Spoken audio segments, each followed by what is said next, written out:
Assalamualaikum warahmatullahi wabarakatuh. Saya Melintang Utami dari Ilmu Kelautan 22 NIM 078 dari kelas C.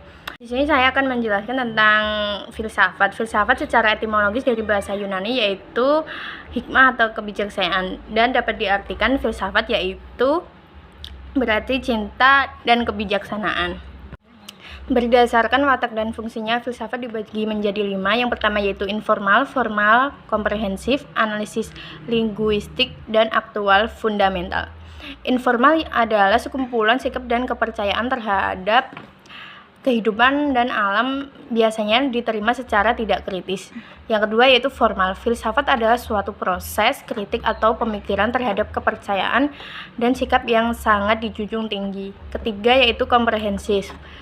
Artinya usaha untuk mendapatkan gambaran keseluruhan. Yang keempat yaitu analisis linguistik atau logis dari bahasa serta penjelasan tentang arti, kata, dan konsep.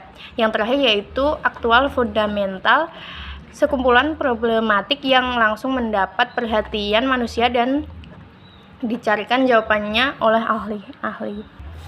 Filsafat bersifat koheren yaitu berhubungan satu sama lain secara runtut. Yang kedua bersifat menyeluruh, yaitu mencakup segala hal dan gejala yang terdapat dalam kehidupan manusia. Yang ketiga bersifat mendasar, artinya suatu bentuk perenungan mendalam yang sampai ke inti mutlak permasalahan. Yang keempat bersifat spekulatif, sebuah pikir hasil renungan sebagai peranggapan yang menjadi titik awal yang menjadi pola dasar berdasarkan penalaran logis. Alasan diperlukannya kajian Pancasila sebagai sistem filsafat yang pertama yaitu sebagai genetivus objektivus, yang kedua yaitu sebagai genetivus subjektivus atau ontologis, epistemologis, dan aksiologis. Filsafat Pancasila dijadikan sebagai genetivus objektivus, yaitu nilai-nilai Pancasila dijadikan sebagai objek yang dicari landasan filosofinya berdasarkan sistem-sistem dan cabang-cabang filsafat yang berkembang di Barat. Misalnya, Notonagoro menganalisis nilai-nilai Pancasila berdasarkan pendekatan substansialistik filsafat Aristoteles, bagaimana yang terdapat dalam karyanya yang berjudul Pancasila Ilmiah Populer.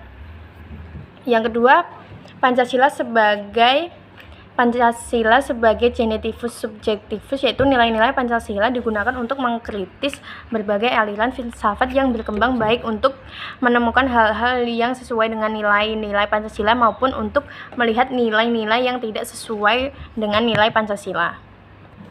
Pancasila sebagai genetivus subjektivus memerlukan 3 landasan, yaitu landasan ontologis atau pemikiran filosofis atas hakikat dan rasion ditere sila-sila Pancasila sebagai dasar filosofis negara Indonesia. Landasan yang kedua yaitu epistemologis terkait dengan sarana dan sumber pengetahuan atau knowledge. Landasan yang ketiga yaitu landasan aksiologis Pancasila terkait dengan masalah nilai atau value, menegaskan bahwa nilai itu merupakan kualitas yang tidak real karena nilai itu tidak ada untuk dirinya sendiri, ia membutuhkan pengemban untuk berada. Penjelasan dari saya, bila ada kesalahan mohon maaf. Wassalamualaikum warahmatullahi wabarakatuh.